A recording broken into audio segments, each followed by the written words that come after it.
right. Good morning, everybody, or I guess it's good afternoon on the East Coast. Welcome to another of our live stream presentations. Today, I'm going to be talking about corrections and comments.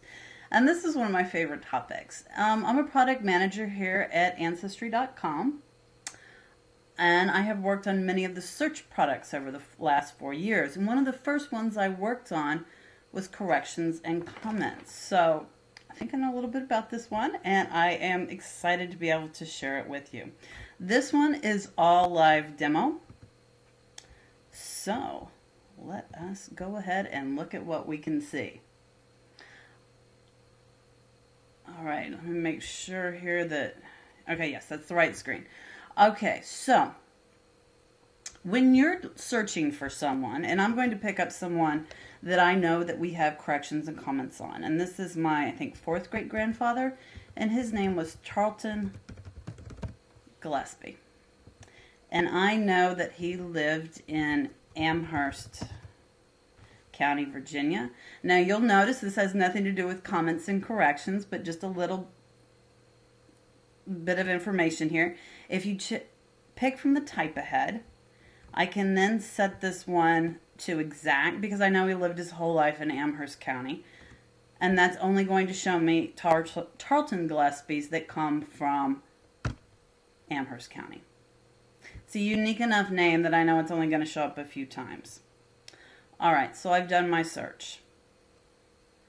Now what I see here is, here he is in 1860. Now you'll notice here it says Fulton Gillespie, and it's spelled Gilllispie. And here underneath it, in parentheses, it has Tarleton Gillespie, and it has a pencil next to it. And if I mouse over the pencil, it says other possible names, Fulton Gillespie and Tarleton Gillespie. All right, so what does that mean? Now, when it has a pencil next to it, it means that somebody, a user, has added that name. Let's go look at the record page and get some more information. If I click on one of these, or if I mouse over it first, it says this value was member submitted. Click to see details. So I'm going to click to see details. And that's going to bring up this screen here. And you'll notice it says 4 contributions. And they're all by, yes, your very favorite here, Ancestry Anne. So what that says is that I've added 4 different corrections or contributions here. And I've given variations on his name because I know that it was wrong on the image. Now let's go try and look at the image. I'm noticing that some of you are having a hard time seeing my screen. Let me see if I can make it a little bit bigger here so maybe that you can see the text better. I'm going to hit Control Plus a couple times and maybe that'll be better. And if you hit full screen, that might help. All right, so I'm going to go to the image here and I want to show you where you can go to make corrections.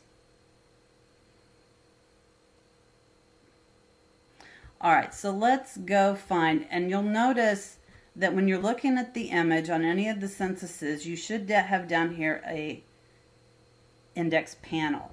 Now, if you don't see the index panel, and this will be hard to see on my screen, but down here at the very bottom, you're going to see a little gray arrow. If you click on that gray arrow, it's going to bring up the actual index panel. So if I go up here to the top of the page, and this is a really hard image to read, I see Tarleton. Okay, now but they transcribed it as Fulton, and the last name is spelled with the Llispie, which is a very well-known variation. So what I did to correct that is I went down here and I clicked, and it shows me the ones that have already been entered, and then I can go ahead and I can add my own if I want. Now when you go and you add a correction or an addition, it's going to ask you for a reason. It could be a transcription error. It could be an incorrect image, a nickname, a maiden name, a name change, or variation. Choose the one that makes the most sense to you. And in this case, we're going to update it this way. And I'm also going to update the last name as well. Now you can also go in here and click on explain or source your update. So if there's something you want to know or something you want other people to know, you can explain it in here. Like I know that M. Gillespie here is actually Mahala Gillespie, Mahala Reynolds Gillespie, so you can add that in. We'll go and we'll do her in a second. So let me submit my alternate. Oops, I forgot to choose a reason. That was silly of me. Now you'll notice also that if it's a family, it will ask you if you want to update the last name on the rest of the family. Now E. Wayne here, actually I know who that is and we're going to go look at her in a minute, but I'm not going to update her, but I am going to update the M here. So that's a really useful tool as well. So let's go down here to M. Reynolds. This is really This is really Mahala Reynolds Gillespie. And I know that because I've been working on this family for quite some time. So I've updated this along the way. Now what if you make a mistake and you enter something that you want and you want it to be gone? Well, there's this little trash can symbol right here. If I get rid of that, if I press that, I mean, that will get rid of that and it'll go away. And now I'll just have Mahala Gillespie. I can also go in and add a maiden name for her. Now this is not on the actual image, but think about it. If somebody is actually going through and is looking for somebody and they only know the maiden name and you were kind enough to add it in, that might help them find them, and it might also help them find who they married in the future. So that's an absolute niceness that you can do for users and when they're actually finding the people. So you might want to think about that. Another thing that you can do, if we go down here to Edith. Now who Edith is, I'm having a hard time getting to that one. There we go. She's actually the daughter of Tarleton and Mahala. So I can go in and I can add in that information.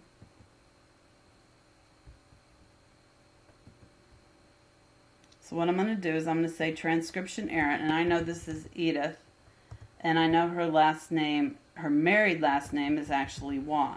And what I'm going to put in here is this is,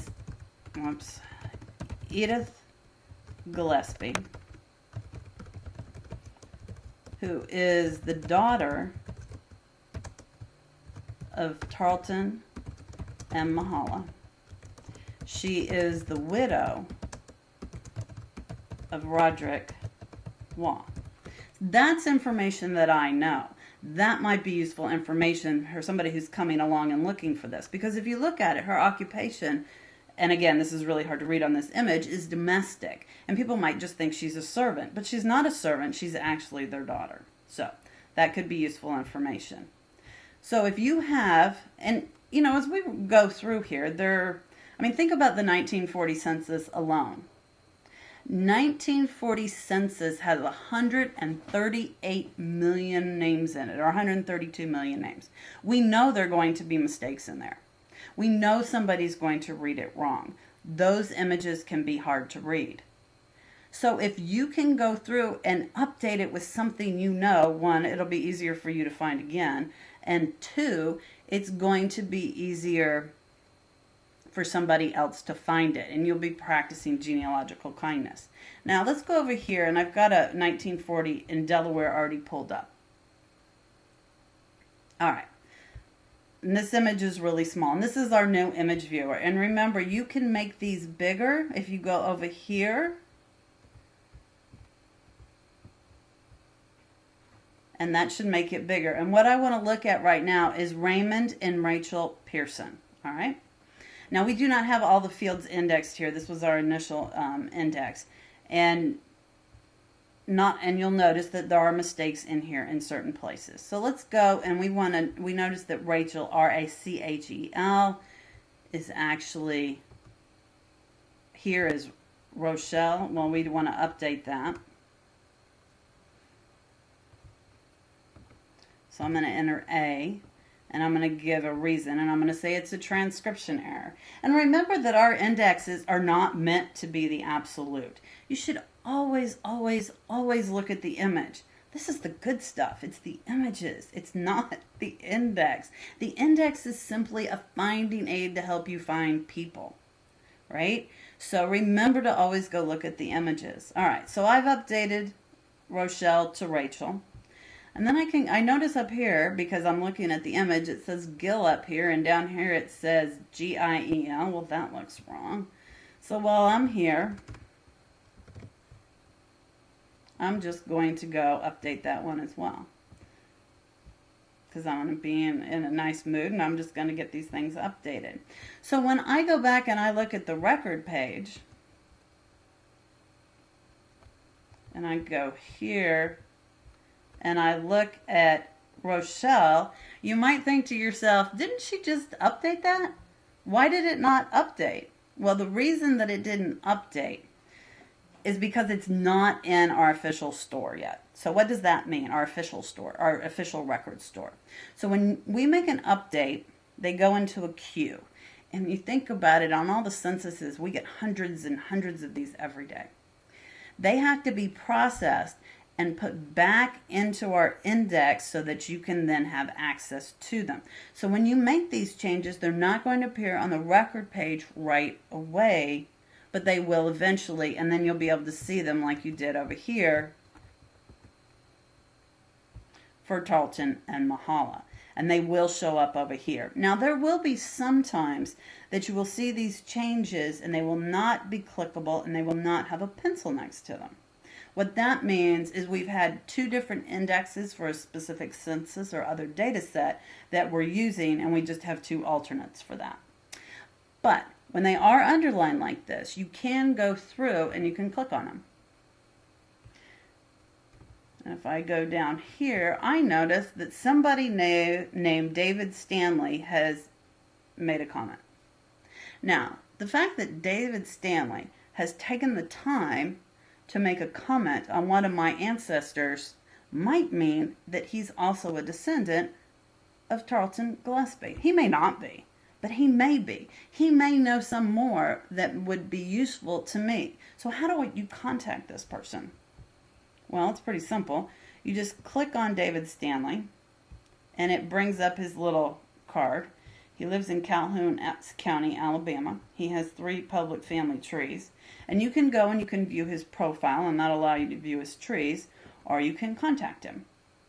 And then you can write a subject. You can write a nice little note, explain who you are and how you found this information, and send him that.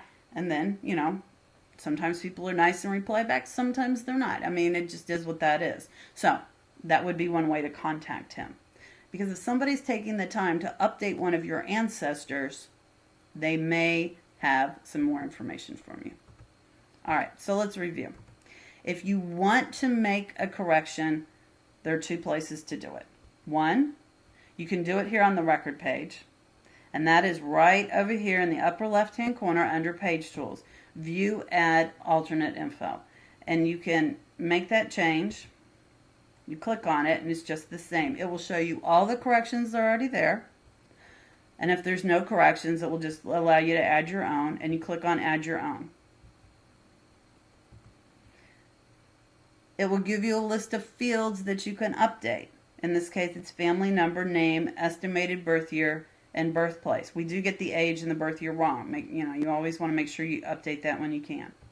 If you click on name, and you update the surname, it will ask you if you want to apply it to the rest of the family. It will also ask you for a reason. It will also give you the ability to explain or source your update. If you have something interesting that you want to put in here, this is the place to do it. You can also do that exact same function by going over to the image page, clicking on the field down in the index panel and making that update. Also, if you want to leave a comment on the record, you can go over here on the left-hand side of the record page. You'll have page tools, and then you'll have comments. And you can click on leave a comment, and you can also type in a comment on the record. It really doesn't take that long when you find a mistake in the index. And if you find one and you update it, you're leaving behind information for yourself if you try and go back and find it. And you're also leaving information for your other cousins that are out there searching for the same people. Who knows? You may find a connection that helps you break through a brick wall someday. So, if you get a chance and you want to make things right, this is where you do it. Hope it was helpful. We'll see you next time. Thanks.